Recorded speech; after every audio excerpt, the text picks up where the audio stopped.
Mondy. Hey, it's always hard to Holy read. fuck. It's not. It's not. Yeah, It's not. Don't fake it. yeah, all Don't right. fake it. It's all good. It's all Don't fake good. it. All Look, right, baby. we got we got a lot of shit to discuss today. Monster Before we Pod? get okay, you're right. It is hard Get because it? all right. Anyway, look, um, guys, make sure you like the video, comment down below, subscribe to the Current Air Podcast on YouTube. Monty, news, reviews, updates, tidbits, factoids. We have a lot of things to get to. Let's get right We into it. do.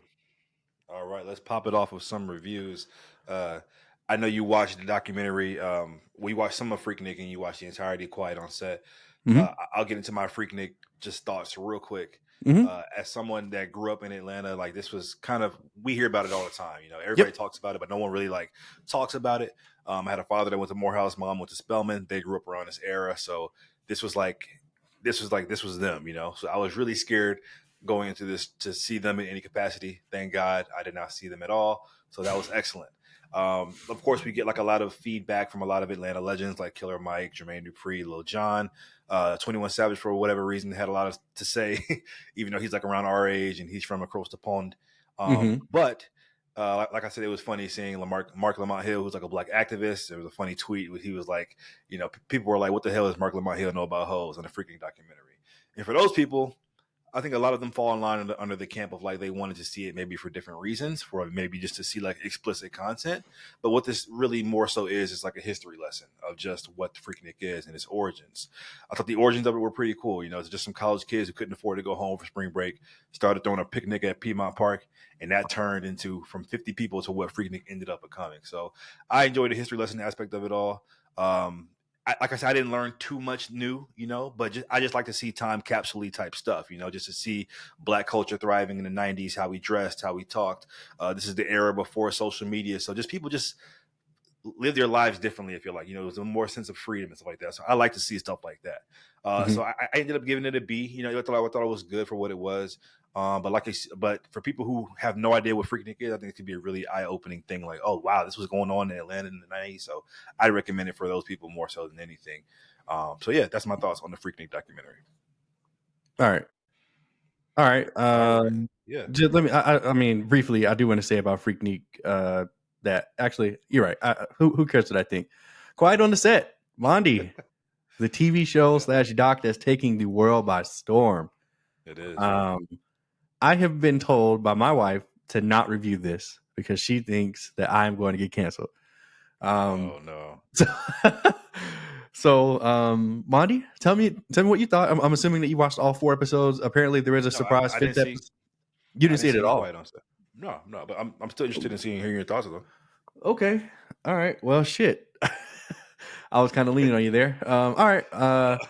Here we go. Look. Oh no. No. Look. So the first 4 episodes, it's just a retelling of basically the rise and I guess fall technically of Nickelodeon.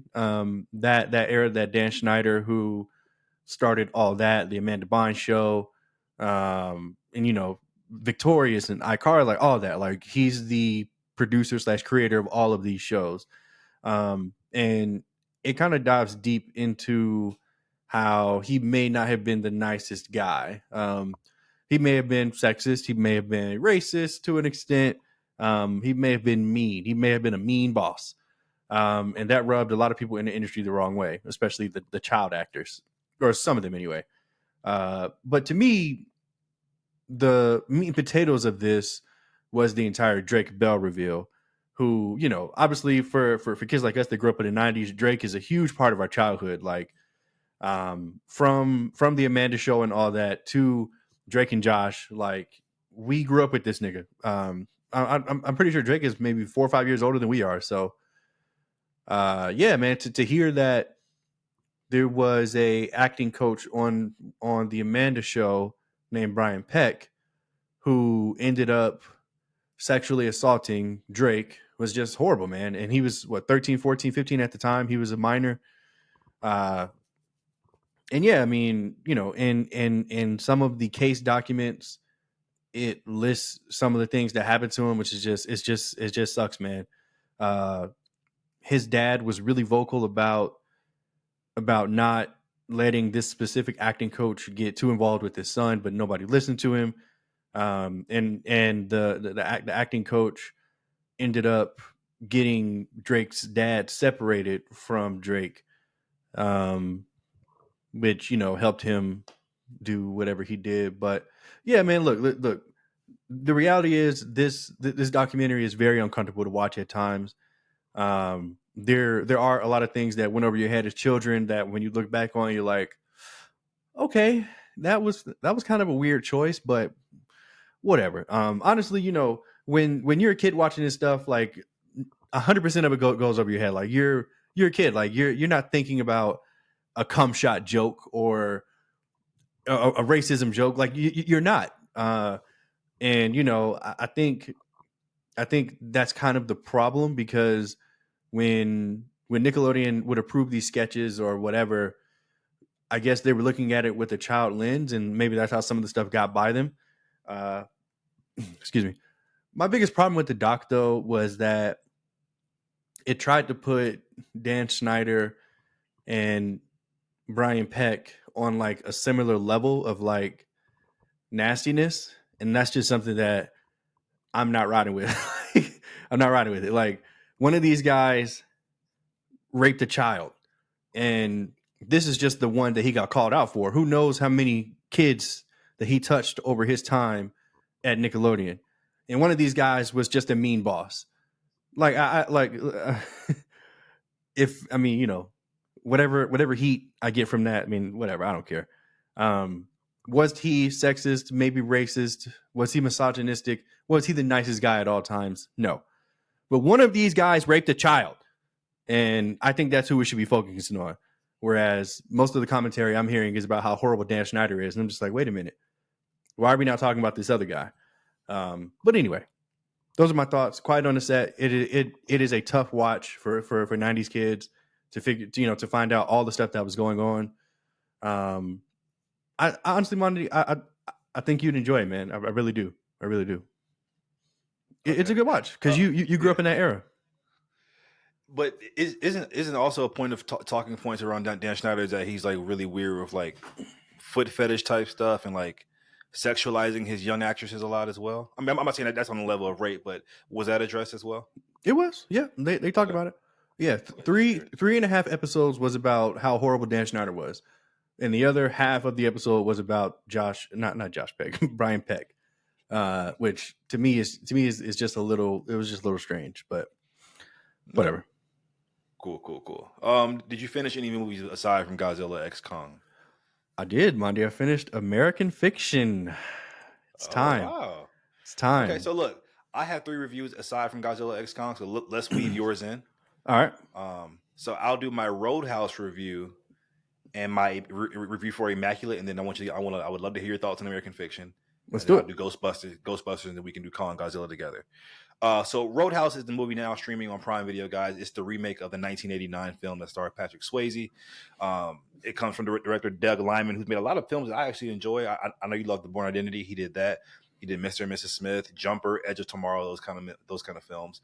This one stars Jake Gyllenhaal. I always got to praise Jake Gyllenhaal when it comes to physicality and roles because he's one of those actors that always commits. I mean, his body looks amazing in this movie. He's ripped. He looks like a fighter. Did the same thing with Southpaw. If Jake Gyllenhaal needs to gain weight, lose weight, he'll do it. And I love actors like that. And I thought he did really good carrying this movie. A big talking point, of course, is Conor McGregor. This is his acting debut. And he's having just a blast on screen. I mean, I've seen people complaining about he's not that good of an actor, but he's just playing a version of himself that's just amped up times 10, which is already crazy enough to believe. And I had so much fun watching him because he was just off the chain, bonkers bananas the entire movie. I grew up on movies like Never Back Down that came out like in the early 2000s, those fighting movies like Jamon Hunt Suit, Amber Heard. And so this was like right up my alley. Like I've been longing for a movie like this, I guess. That's why I was really so excited for its release. And so I think I had more fun with it than maybe I would have if we had been getting movies like this because it just kind of felt missed. And the movie gave me like what the trailer promised. Like this is not a great movie, but I get to see Jake Gyllenhaal being a badass. I get to see fun fights. I get to see cheesy romance. You know, there's a scene when his love interest played by Ratcatcher 2 from the Suicide Squad. She's so beautiful. Her name is Daniela Melchior. She's like, I want to be with you, and he's like, no, I'm too dangerous. It's not safe around me. Like it's got the cheesy romance, like it's got everything that you would want that you saw in the trailer. So I wasn't disappointed at all. It gave me what I was promised to have. And I love the idea of a guy that's just so calm and he walks around, trying to keep himself calm because he knows that if you tip him over the edge, all hell's going to break loose. Think like Logan and like the Wolverine, that kind of stuff. So overall, I had fun with it. I gave it a B minus. And so yeah, that's my thoughts on the Roadhouse. I have been pressured into watching the original. People have been saying on my TikTok, if you like that one, you'll love the original. It's cornier, it's better, it's just everything. So I'll be watching the 1989 version with Patrick Swayze quite soon. Okay. Next review, guys, is for Immaculate. This is the new horror movie starring Sydney Sweeney. This is the big deal with Sydney Sweeney in this movie was that, this movie was greenlit almost, well, not greenlit. She was in talks to star in this movie a decade ago. It didn't ever materialize. She went and got her own money to produce it. She found a writer. She revised the script. She sold it to Neon. So there's a passion behind this movie. So I had to go see it. Because at first I had no intention of watching this movie because we get so many movies about nuns every year and horror shit. And so I was like, oh my God, I can't do another nun movie. But after learning about that, I went to go watch it. And there's this big narrative online that Sydney Sweeney just cannot act because, and I've been pushing back on that for the longest time. I think she's actually a good actress. I think she's amazing in Euphoria as Cassie. I think she did really good in the rom-com with Glenn Powell, Anyone But You, which is actually coming into Netflix, guys, next month. I'll be watching that again. And, of course, Madam Web is the dumpster fire, but how can you blame anybody involved in that besides fucking Sony? So I thought she was absolutely fantastic in this movie. Like, her acting was just amazing. She has one of the best horror screams / yells I've heard in horror history. There's a scene towards the finale when she's giving out this primal yell, and I was like, I had chills. I was blown away. Like it was like like some actresses actually build their entire careers off of just having a great scream in horror. And so I thought she did really really good in this. So I've always pushed back on the whole bad actress thing. The film looked beautiful at times. It took full advantage of its location shooting. It's on set in Italy. And I think it had a really good reveal towards the end because I'm wondering, it's called Immaculate. Obviously, it has to deal with Immaculate Conception. If you read the Bible or about religion, you know what that is. So I'm wondering, I'm like, okay, how are they going to explain this? And they finally do, and I was like, wow, that's a very interesting take for a horror movie. I didn't think it was going in that direction. And so overall, I had fun with it. Is the movie great? Not at all. I think my biggest complaint is that they didn't, with that cool concept of a reveal, they didn't do enough with it, in my opinion, towards the end. But overall, I enjoy myself at the theater. It is kind of a slow burn, but I don't mind slow burns if I feel like the overall package was worth it. So I gave Immaculate a B minus, which I didn't think I would be giving it that kind of grade at all, to be honest, before I saw the trailers or when I saw the trailers when I first saw it. So yeah, Cool. Give me your thoughts on American Fiction. I would love to know your thoughts on this. This is one of my top 3 movies that came out last year. So I'm really excited to hear what you guys say about it. Yeah, man. For some reason, I just had the hardest time finding this movie in theaters when it came out in December and January here in Vegas. I'm not sure why. They just were not showing it. And by the time they decided to show it, there were other things out that I wanted to see. So I ended up watching this on streaming. I didn't get to go to the theater to see it, but I think that may have been for the best, honestly, because I put this on at 2 a.m. I couldn't sleep. And I was like, you know what? Let me knock it out. I'm interested to see this movie. I've heard nothing but great things about it from you. So, this is usually recipe for disaster, but let me turn it on and, let me formulate my own opinion. So right off the bat, I thought that this was a comedy. But the first hour, I was just like, oh my gosh, like there's nothing but tragedy happening here. Was not expecting that. Didn't love that either. Dramedy. Okay. It wasn't funny at all. But not to me. Okay, I'm sorry. There were moments in here that were funny, yes, but a dramedy, I don't know. Anyway, yeah, man, like the drama and the tragedy like really brought me down. Just like, okay, your sister dies, your mother is dealing with Alzheimer's. Why are you spoiling the movie? People who haven't seen it yet. Your sister dies, your mother has Alzheimer's, your father blows his brains out, and it's just like, wow, like this sucks. He gets this amazing opportunity to make money to help support his family, and he's like, nah, this is going against what I believe in, and is it one of the main problems I had with Breaking Bad is Walter White, who's the main character, and his pride and his hubris and his his intent on making decisions that I personally would never make. And I kind of felt that here with Jeffrey Wright's character. Uh, but once I got through that, and they actually got to telling the story that they wanted to tell, which was the actual book story, I had a lot of fun with this. Um, I, I mean, obviously, the trailer kind of laid out what it was going to be. This was essentially a writer who, thought what he was writing was good enough to be published or consumed by the masses, and it turns out, you know, white media is like, we want some of that gangbanging stuff you guys do. That's our jam. So he hilariously writes a book like that, thinking that, of course, it's not going to get any traction. Of course, it does. Um, part of why I enjoyed the part was that scene where he's actually writing the book, and there's like an actual performance of like just the ridiculousness of it. I thought that was like such a great idea. It's cool to see Keith David on the screen. I'm such a big fan. So it was really cool to see that. Uh, it was hilarious to see how far he was trying to take it, even going so far as to call it fuck. And they were just like, hell yeah, it's called fuck. Yeah. Like it's just so funny, man. Like it's just so funny. It's such a it's such a play on that real life aspect of what they think of us and what they're willing to accept of us. Uh, he was literally like a fugitive. Like what? Like it's just so ridiculous. Like it's just so ridiculous. But I absolutely loved it, man. I loved that aspect of it. Uh, so yeah, I mean, I ended up having fun with this, but for like the first 45 minutes, I was not having fun. I was actually worried. I was just like, oh my god, like what did I sign up for? I could have just went to sleep or at least laid there, and I would have had a better time. But overall, I actually did really enjoy this. The message was, like you said, I think with the Magical Negroes movie, it was better told here. Yeah, I enjoyed it. I ended up giving this a B. I think this is a really good, solid film, and I think Jeffrey Wright, especially towards the end, man, he's so good. I wouldn't be surprised if he starts getting like leading roles. I think it's like well past Dukes. I mean, he's been pretty good for a while now.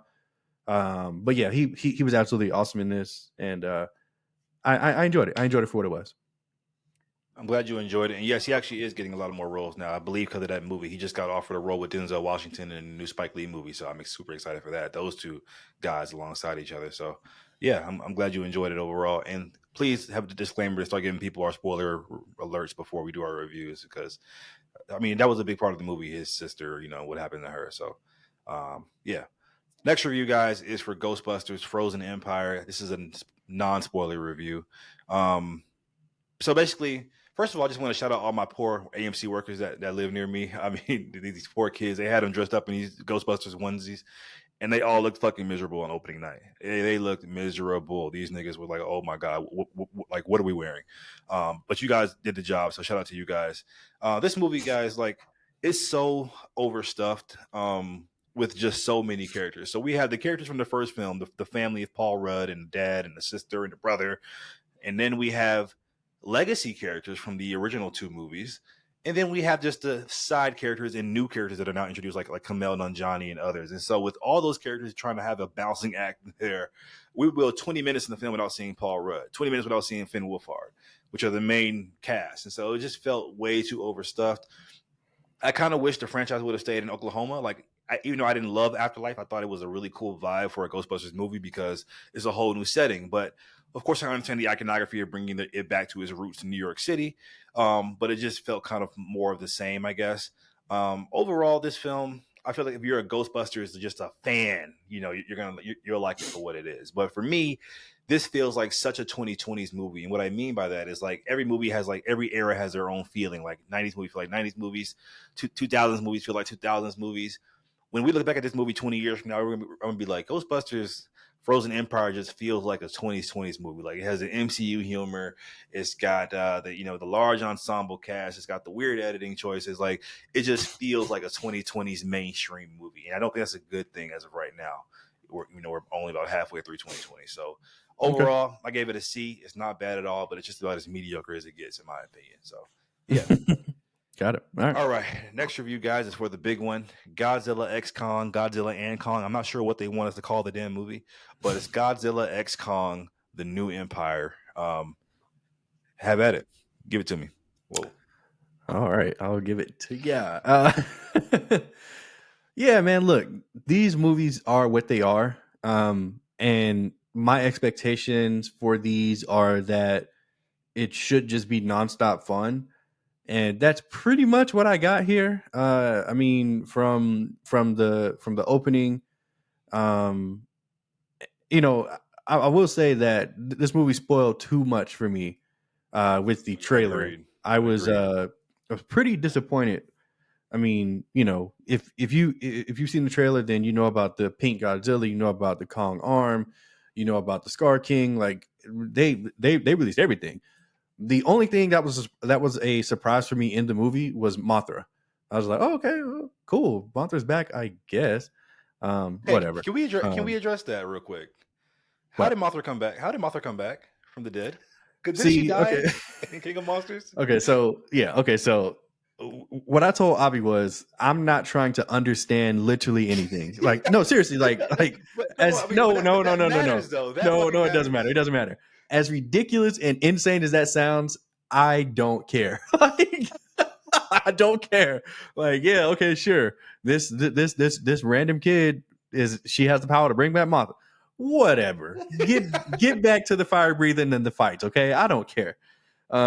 Anyway, yeah, so yeah, I mean, other than being like completely spoiled by a lot of the marketing in this, which by the way, I was not purposely seeking out. Like, I mean, they were like just laying it out there. But anyway, um, I still had a ton. I still had a ton of fun with this. I really wanted Kong to have some type of redemption because man, in Kong versus Godzilla, he was getting mopped up like every time he saw Godzilla. Um, and honestly, not much changed in that I was about to aspect. say, they kind of But still kept the hierarchy the same. yeah, they did. But that first hour where it was just like Kong in like the hollow earth doing what he was doing, I was like, yeah, nigga, put some respect on my nigga's name, bro. Like, put some fucking respect on his name. And I just want to say this little ice what the fuck was that Emo. thing? Sure. Shimo. That thing was OP as fuck. Like what the fuck? Like this nigga had like no charge time. Her. Anyway, It's a woman. and It's a woman. They yeah, established that. Kong would have beat Scar's ass in the first 30 minutes without that ice bitch. But anyway,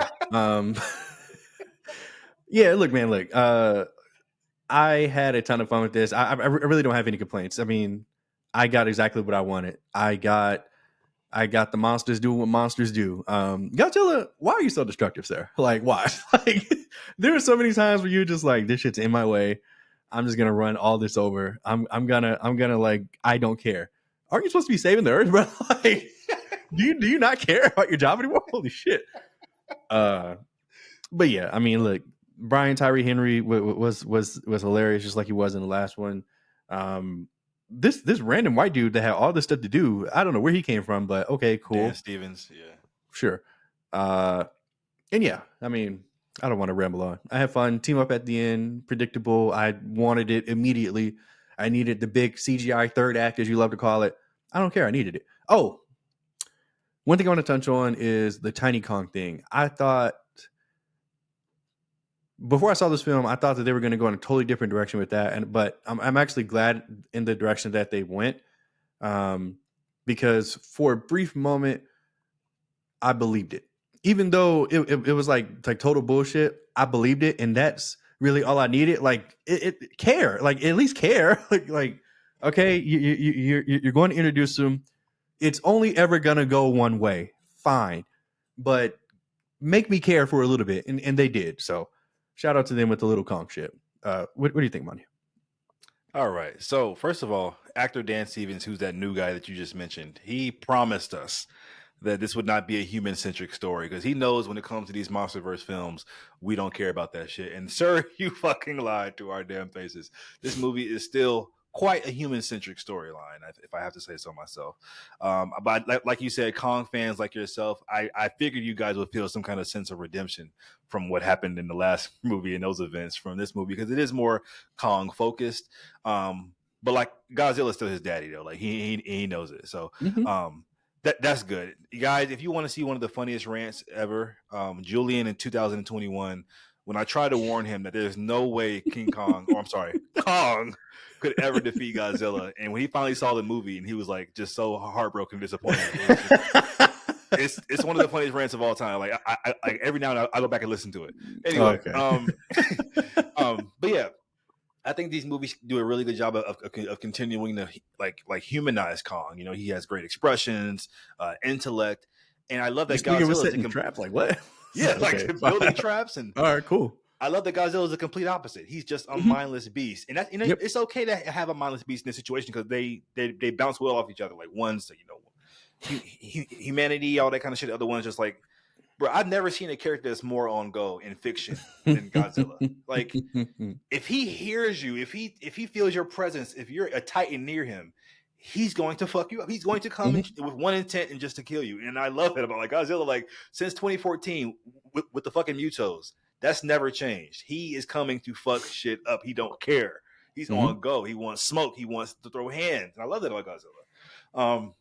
In regards to all the new characters that are introduced, like Scar King as a villain, I thought he had a great introduction scene, great presence, but I can't call him a good villain because he just wasn't used enough. I mean, this could have been an amazing foil to both of these guys because I just like the design, the way he stood, with like he's like a drunken monkey. Like that was just so dope. And they just didn't do much with it. And I'm like, God, this is a golden opportunity to have a great foil, like a Ghidorah level foil to these guys. And they just didn't utilize it enough, in my opinion. Shimo, she's cool. She's something that Godzilla needed to fight. Godzilla, male. Shimo, female. Are we getting Shimo Zillas, little babies? I'm saying, come on, you know it's coming. You know it's coming. Nah, you know it's coming. This nigga, is Godzilla going to fuck Shimo in the next movie? This nigga Kong, this nigga Kong has a kid, a dog, and a family now. So yeah, I don't think Godzilla's gonna come near his dog. I think he's good. I'm so glad you brought that up. Because why the hell is Shimo Kong's pet when she could destroy this nigga? Like, and isn't she conscious just like Kong is? Like, I mean, I assume he's smarter, obviously, but these are two conscious beings. Why are you his fucking pet? That bothered me. The only thing. Oh, sorry. Go ahead. No, go ahead. The only thing that really bothered me about the film is I don't think Godzilla needed the power up. Like. Me either. Like Godzilla was like perfectly fine being blue. Like I literally don't think he needed all that radiation. Toys. Toys. Oh yeah. But yeah, I mean, Kong didn't need help with the Scar King. Literally, if the little blue shit wasn't there, it would have been on site. So yeah. And these movies continue to thrive in the sound design department. I mean, that sound of Godzilla's scales power, it every time it does it for me. That won't. I fucking love it every time. Guys, look, at the end of the day, I don't think this is a good movie at all, actually. But I was entertained when I saw these Titans throwing hands. Yep. But I think I can require more from my movies in the future because I mean, like Captain America: Civil War, like you could say, "Oh, well, Iron Man and Cap, as long as they throw hands, that's what I came to see." Right? True, but wasn't that amplified because of everything else that was just so great around that movie? Like, won't that movie stand the test of time because you care about everything else leading up to the fight? So that's my kind of counter to that. Like, yes, I came to see monsters fighting, but I saw the points where it could have been elevated to even, dare I say, a great movie. You know, with like I said, the villain development, less humans. Shit that made more sense, just stuff like that, you know. There people clapped at the end of my movie screening. People were clapping. There was a little kid. I remember, like, I was walking out of the theater. His mom was like, "I tried to take him to go see Kung Fu Panda 4, but he wanted to go see his." And he was like, "Yeah!" And so people are obviously having fun with this movie, which is good. I just want to say that. Now there's something I want to ask you real quick. The amount of destruction in this movie. Can we Ridiculous. address this just real quick? Because Man of Steel Yeah. was a big thing. Fans were going crazy about the Man of Steel.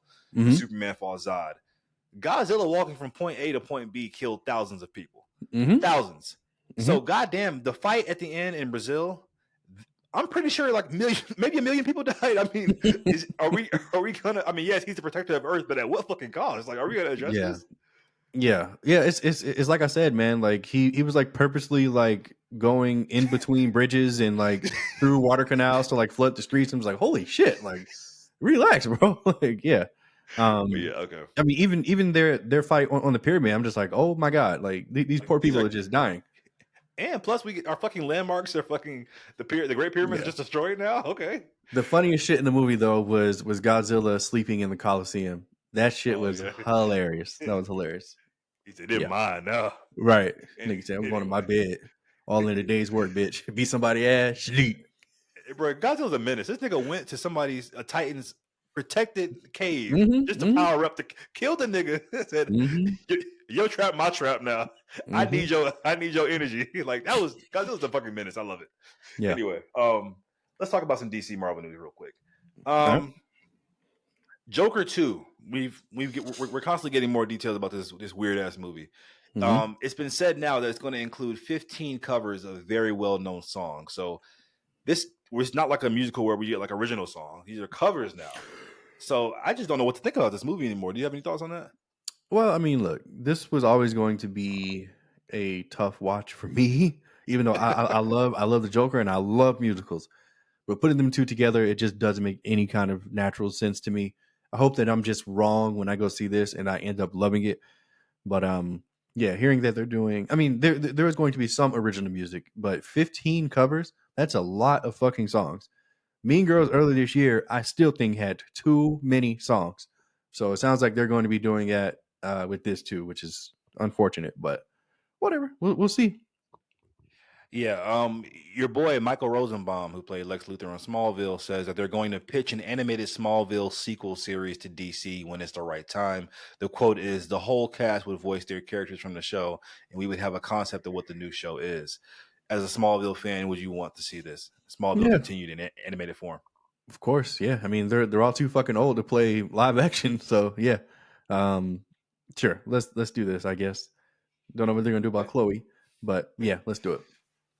All right, let's move on to some Marvel stuff. Guys, there's a new Spider-Verse short out right now on YouTube. It's just 7 minutes long. It's called the Spider Within. I saw it on YouTube. It's nothing consequential, but I think it just brings you back those feelings of the Spider-Verse movies if you love them. I think it's worth the watch if you enjoy those movies. So check it out, guys, if you watch the Spider-Verse and you're a fan. Have you watched it?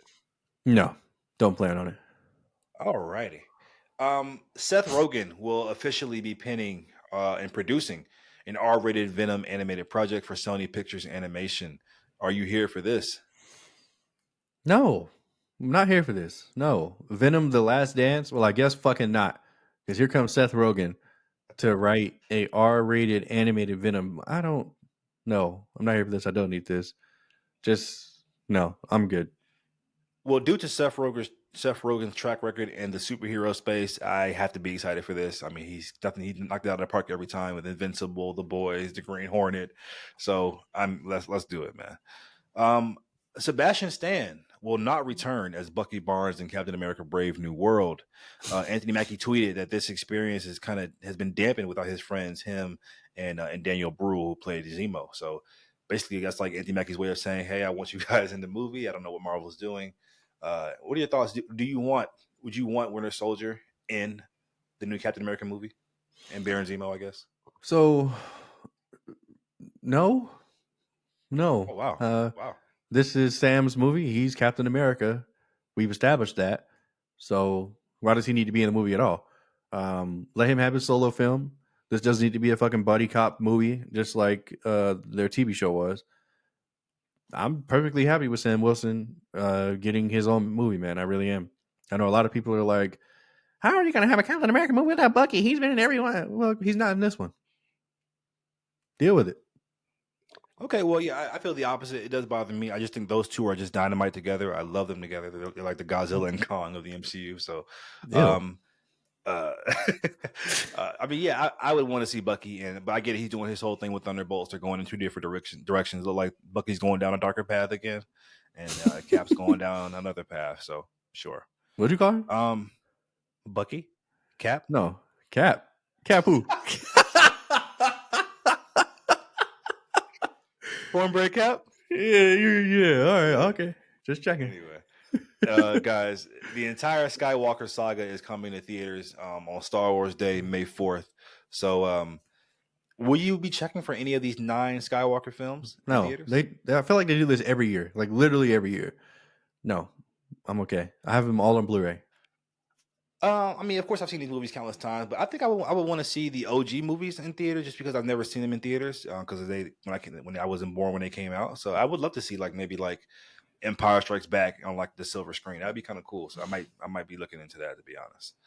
Okay. Anyway, moving on. I'm gonna go see Empire Strikes Back. What? What?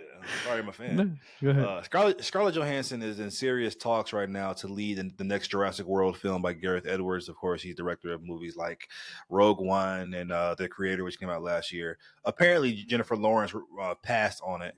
And so it seems like these niggas are set on having a white woman at the helm of this film, and they found another A-lister. Are you here for Scarlett Johansson potentially leading the new Jurassic World movie? I guess. I mean, kind of like the MonsterVerse films, like the human element in these don't matter. Like I'm not coming to see Scarlett Johansson. I'm going to be here to see the T-Rex fight whatever it's going to fight. You know, whatever new diabolical monster that the Doctor has created, and that's what I'll be there for. Yeah, I don't give a fuck about Scarlett Johansson. I think she has enough star power to carry a film like this. I mean, it was Chris Pratt in the old ones, or in the old ones, I guess, in the most recent ones. Mm-hmm. I think he's got star power, and so So I mean, I'm cool with the decision, I guess. But Disney's, I don't know if this is Disney or not, but these movies' decision to have a woman at the lead of every single movie is like, oh my god, okay, we get it. Let's talk about some renewals and what's coming out, guys. Power Book 3, Raising Kanan, has been renewed for a 3rd season. All my Power fans, you guys should be happy about that. Euphoria season 3 has been delayed at HBO. Apparently, one of the biggest reasons, aside from these niggas just rejecting what Sam Levinson had to say, was that Zendaya is committed to Spider-Man 4, which is part of the reason why season 3 was delayed, apparently. And so, what are your thoughts on just Euphoria season 3? Do you think it's going to happen now? And Yeah, there's been a lot of conflicting reports that I've seen. I've seen some things said that they're like the script just isn't done. I've seen some things that said, yeah, they're about to shoot. And then, yeah, I saw the Zendaya Spider-Man thing. So there's supposed to be a time jump and they're going to be adults. And honestly, man, look, Euphoria had its time. I'm totally cool if I never get any more Euphoria. I mean, it's fun in the sense that like everybody's watching it at the same time, but like we can't keep pretending that they're high school age. we can't, like, so I mean, are we just gonna go to college or yeah, like I guess you said, let's skip it forward and let's make Rue a private investigator. Okay. And yeah, let's see what the 30-year-old gang is up to. Oh boy. I'm cool, man. I'm super cool.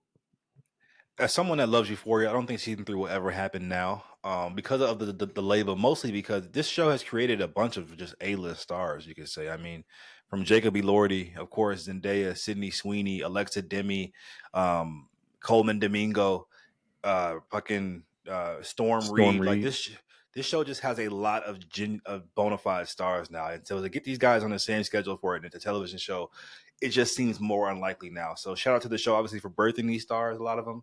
But I think that's the pros and cons when you have this kind of thing. Like same thing with like Atlanta, like when you have that lightning in the bottle of all these Lakeith Stanfields and Brian Tyree Henrys. It's just hard to keep these guys on the same schedule. So I don't think it'll happen. So yeah. Happy Gilmore 2 is in the works, guys. This is the movie starting around Adam Sandler. It's a classic of his.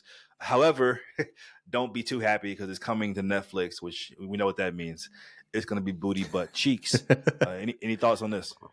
Nah, man. I mean, I'm not gonna act like I'm a fan of Happy Gilmore. I'm not, but I don't think that it going straight to Netflix is like a death sentence, personally. Okay. Sure. Margot Robbie is set to produce a movie on the Sims video game. Um, Oh, brother. did you play the Sims, and would you want to see a Sims movie? What man plays The Sims, first of all? And no, I don't give a fuck about The Sims movie. But it doesn't matter what I care about because, of course, my wife is obsessed with The Sims like every woman ever. So, yeah, I'll be there opening night for the fucking Sims movie. Great. Can't wait for that. I can just already see this movie being like super meta. Like it's gonna be just people playing The Sims, and that's gonna be the movie. I can see it right now. Oh, Um, boy. a live action Popeye movie is in the works. Oh, God. This nigga done tricked the whole generation into thinking eating spinach is good for you and good for muscle growth. So he'll be back to trick the new generation of kids. You know, like the character What are your Popeye is thoughts? almost like 100 years old. I think that's like insane. Like Yeah. that nigga was created in I think the 30s. But anyway, I no. All righty. Thanks for your thoughts on that. Analysis. A new live action, The Never Ending Story movie is in the works. This is a movie I watched as a kid. I couldn't watch it more than once because there's a horrific scene, not horrific, but it's just a truly sad scene with this horse that dies in this damn quicksand. But anyway, it's like a Narnia kind of thing. Have you watched Never Ending Story, or are you here for a reboot? Never heard of it. So Really? Wow. yeah, never heard of it. It's like an 80s, I believe, 80s movie, yeah, 80s classic. Okay. The next Pirates of the Caribbean films are confirmed to be a reboot, which is to my surprise, honestly. I didn't see this coming. I mean, I knew they were making new Pirates movies, but I thought they were going to be like in continuity. So Disney's going in a whole new direction. What are your thoughts? They're doing this just so they don't have to cast Johnny Depp. But then again, do we want a fifth Johnny Depp Pirates of the? Yes, we fucking do. It'd be his sixth, actually. Sixth? Jesus Christ. Yeah, I do. So yeah, they're gonna cast another woman to lead this, and we better sit down, shut up, and be happy about it. So yeah, Yes, you're right about check that. Monty's Instagram. They already offered it Margot Robbie, I believe. So yeah. Top Gun 3 already has a story. Tom Cruise said that he really liked it apparently, and that they're developing the story now. He's got Mission Impossible he's filming right now, and there's another movie he's greenlit for, and so they're going to try to get him after that. Well, you never saw Top Gun Maverick, did you? I've never seen any of the Top Gun movies. No. Top Gun Maverick was amazing. I think it's one of the reasons that it's one of the movies that actually saved cinema after the pandemic. It was $1 billion movie when the theaters needed it. And guys, it's an amazing movie. Like you don't have to watch Top Gun 1. It came out in the 80s. If you watch Top Gun Maverick, it's just an all American boy feel. Like it's just a great fucking action movie, great drama. So I'm excited for this. I want Top Gun 3 now. This news almost made me cry and fall to my knees. Star Trek 4 is still happening and will be the final chapter in the 2009 reboot cast with Chris Pine, Zachary Quinto, Zoe Saldana. We're back, baby. We're not rebooting it just yet. One last ride. I'm here for it. What are your thoughts? It's so crazy, man. Like I really, really enjoy these movies. I'm not 100% sure why. Maybe it's just that trio, that cast together. They're just great. And like I recently, yeah, they are. Well, the first two are. I still stand by. The third one is like, oh my god. You think it's that bad? Yes, I do. But man, I like recently rewatched Star Trek Into Darkness. It was on TV for whatever reason. And I was just like, fuck yeah. Like I caught it like 5 minutes in, and like it was like I had never seen it before. It was just so fucking good. Benedict Cumberbatch, man. I mean, holy shit. Like this dude is just amazing. And yeah, I can't wait for whatever they have in part 4. I mean, as long as the cast is there, so will I be. So I'm excited for sure. Yeah, Khan was a menace in that movie. Menace. Cillian Murphy is returning for Peaky Blinders movie. This is a big deal news. for Peaky Blinders fans. I haven't watched the show. I heard nothing but great things about it. But guys, filming begins this year in September. So yeah, you guys are in luck. Let's talk some trailers. One trailer that's been getting a lot of attention lately is the trailer for the Good Times reboot, which is animated. Or I'm sorry, a revival, not a reboot. It's coming April 12th next month on Netflix. I don't remember Good Times being this raunchy, and I remember it being a wholesome show about a family in Chicago trying to make it. And this shit done turned into the damn Boondocks, and fans are not happy at all. Yeah. What are your thoughts on this? So my thoughts may not matter. I never watched Good Times, Good Times is 30 years old by the time I was born, and I never cared to go back and watch it. But yeah, this animation, this was different, I guess. I was like, okay, I see that they're trying to make it different, which we shouldn't fault them for, should we? Yes, the fuck we should. What the fuck is this nigger shit? Like, what is this? Like, Seth oh my MacFarlane, god, I'm watching you. You're attached to this. Seth MacFarlane, Family Guy, Seth MacFarlane. Oh, buddy. Yeah. Okay, well, cool. I'm not watching this shit, so yeah. Yeah, no, this is crazy, guys. Like, just if you know where Good Times, the roots of Good Times, just the happy, good lucky show like that is, like the feel good show, and to come to this is just nuts. Like, it's almost like a spit in the face, honestly. Damn. We have the new House of the Dragon trailer, guys. This is so cool to me because there's a trailer for the Team Black, and there's a trailer for Team Green. I chose not to watch the trailer just because how I feel about stuff like this. I really love. I just kind of want to be as surprised as I can. But did you watch the Team Black and Team Green trailer? No, I chose not to watch the trailer because I want to be surprised. Really? Okay, interesting. Okay, cool. There's also a new trailer for the Penguin Show with Colin Farrell. We get to see a lot more footage of this. It looks really dope, man. I'm not gonna lie. I'm really excited for this. Matt Reeves is once again. I don't think he's directing, but he's producing. I think he wrote some of the episodes. I'm here for it. What are your thoughts?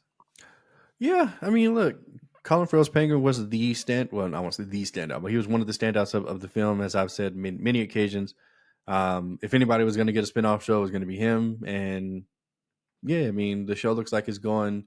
It's still in that same universe. Like it fits in what Matt Reeves, the Batman, did. So I'm excited for this. I'll watch it as soon as it comes out. Same here. Now it's time for the big boy trailer, guys. Star Wars new series, The Acolyte. Yeah, what are your thoughts on the Acolyte trailer?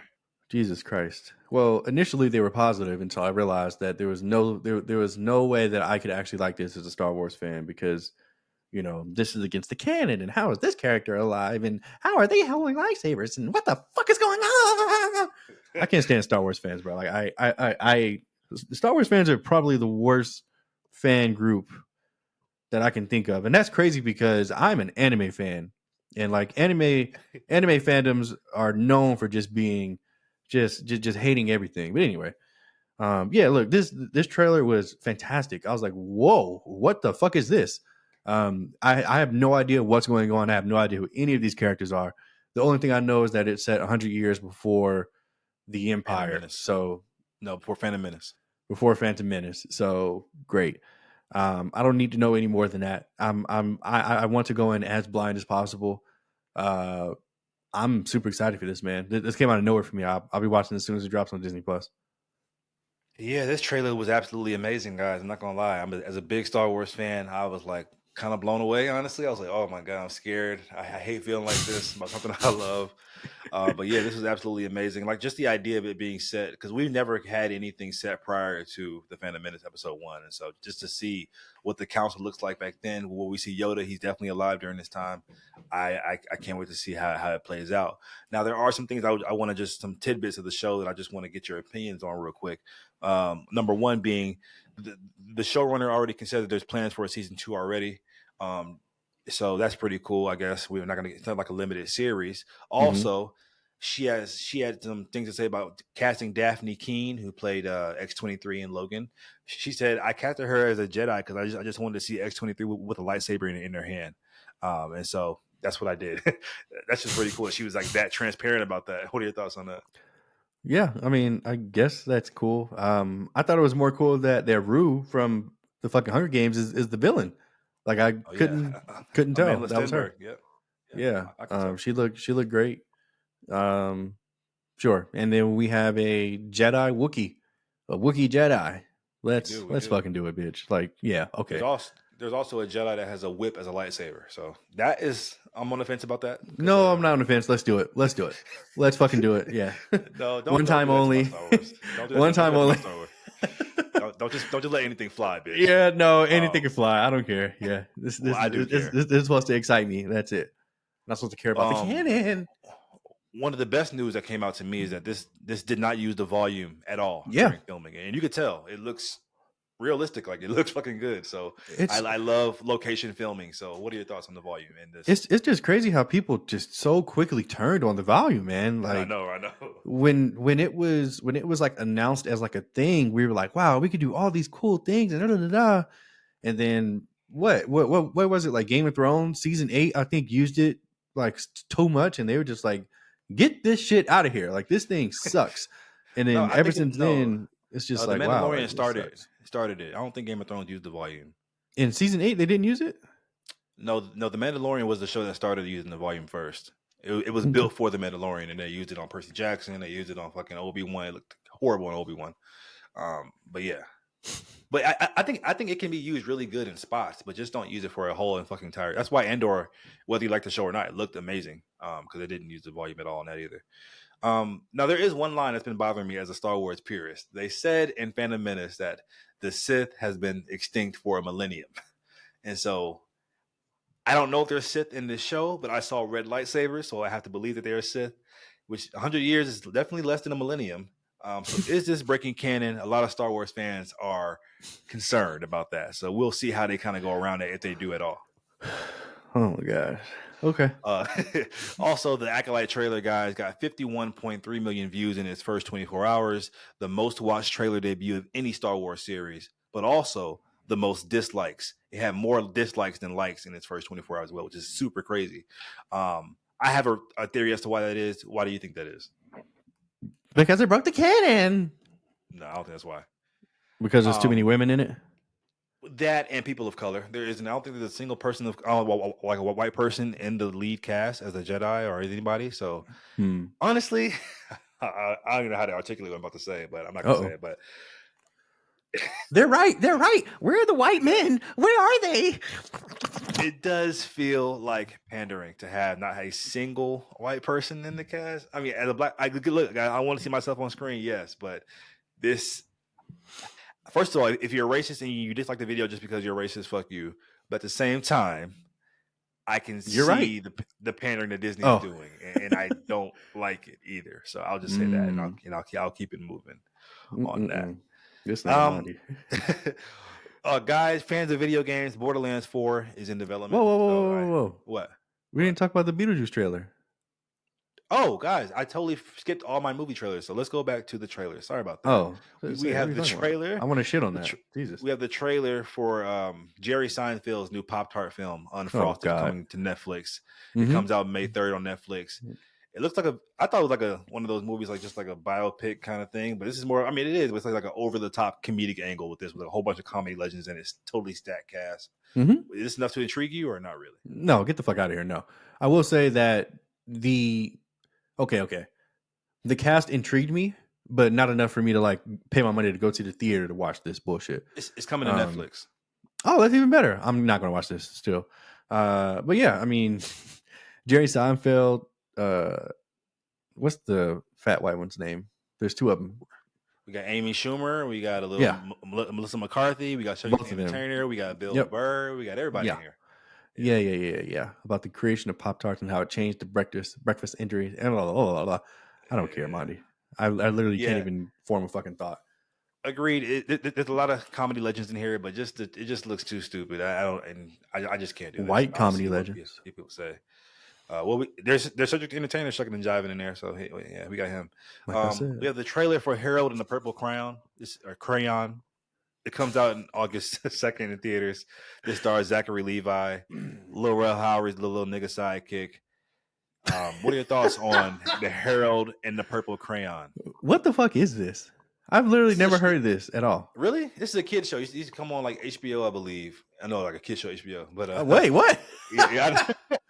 Okay. Either HBO or like Stars or something like that. I remember like, I didn't watch it, but I remember it used to come on all the time. But in the show, Harold was a fucking baby. And so the fact that he's Zachary Levi now, Zachary Levi, we on your ass, nigga. You and Dan Schneider, y'all love them kids. I'm kidding. But yeah, I mean, this nigga is basically just Green Lantern, basically.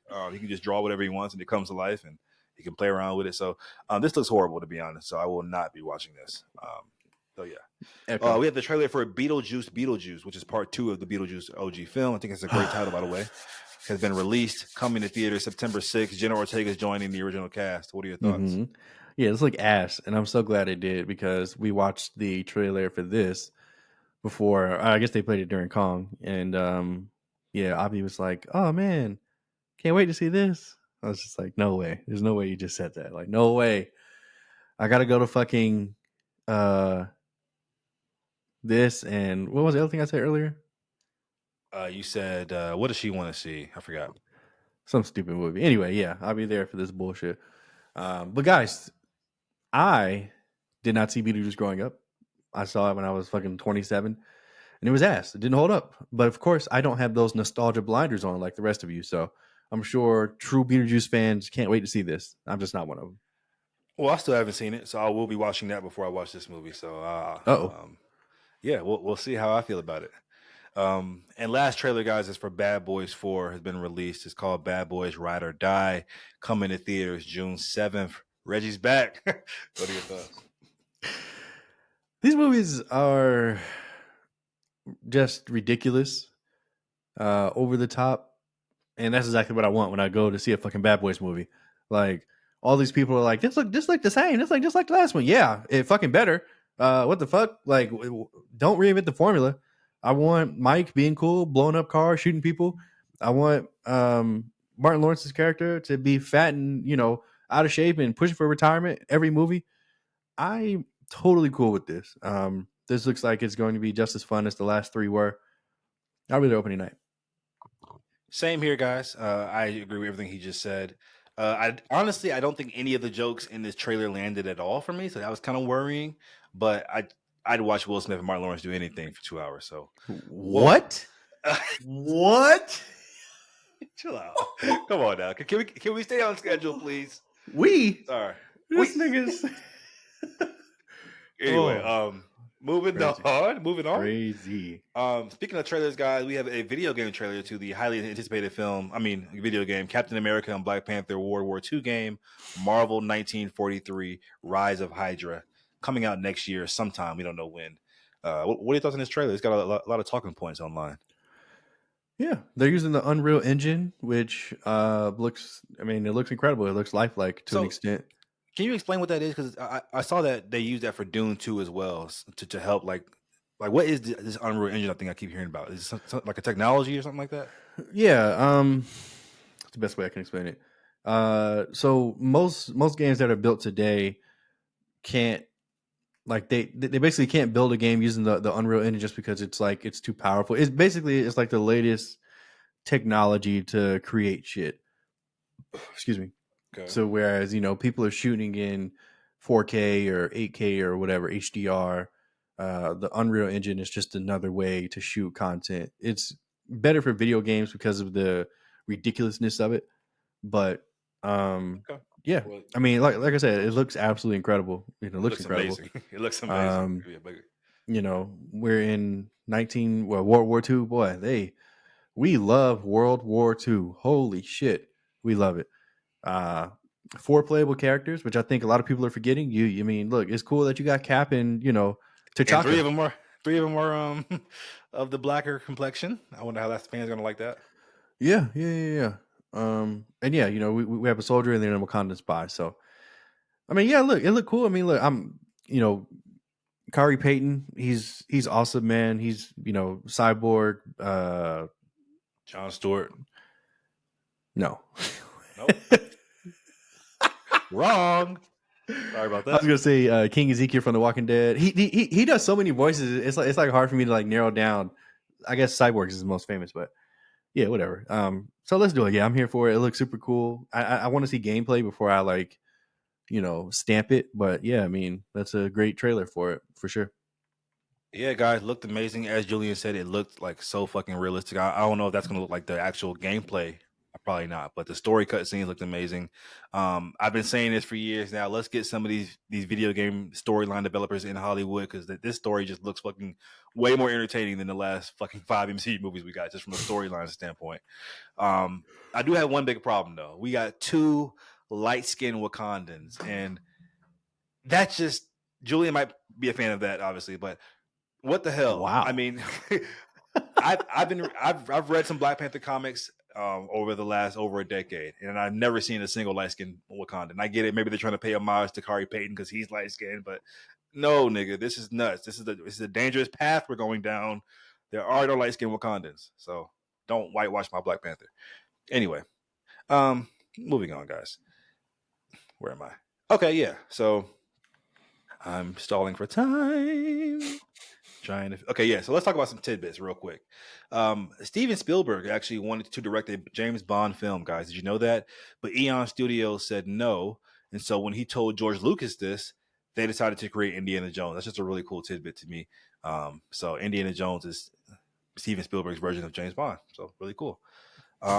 Wow. The door that saved Kate Winslet's life in Titanic, or her character's life, it was sold for $718,000.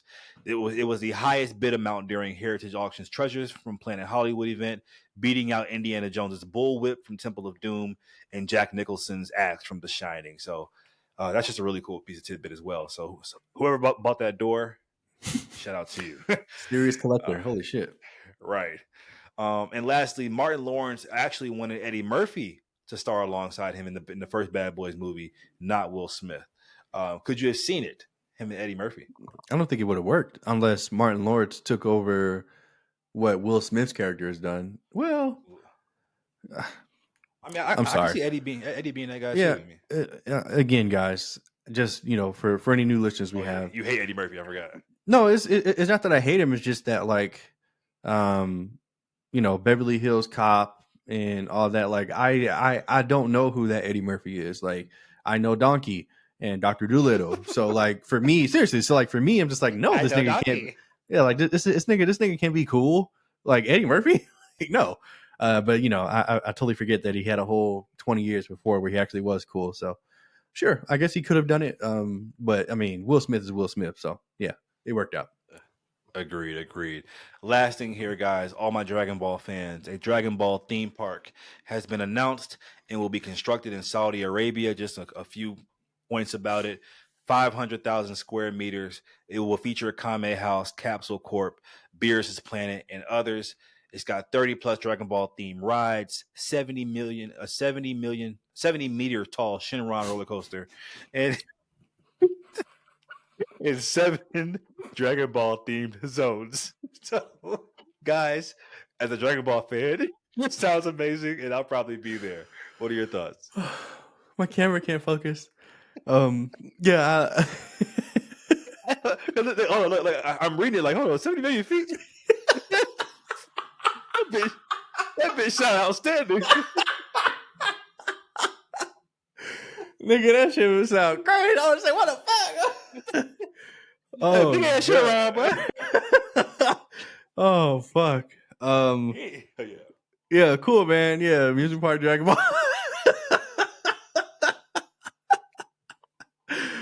Great. Another fucking park I'll never get to visit, probably. Where's this at in Japan?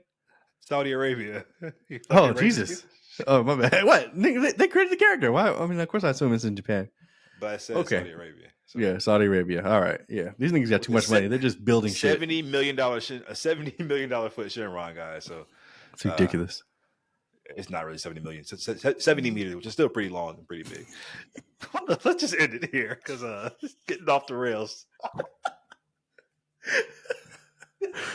Monty, thank you, man. Thank you, bro. That shit was kicking your ass. That nigga said 70 million. All right, okay. All right, y'all. All right, man. Thanks, Monty. Thanks. Holy shit.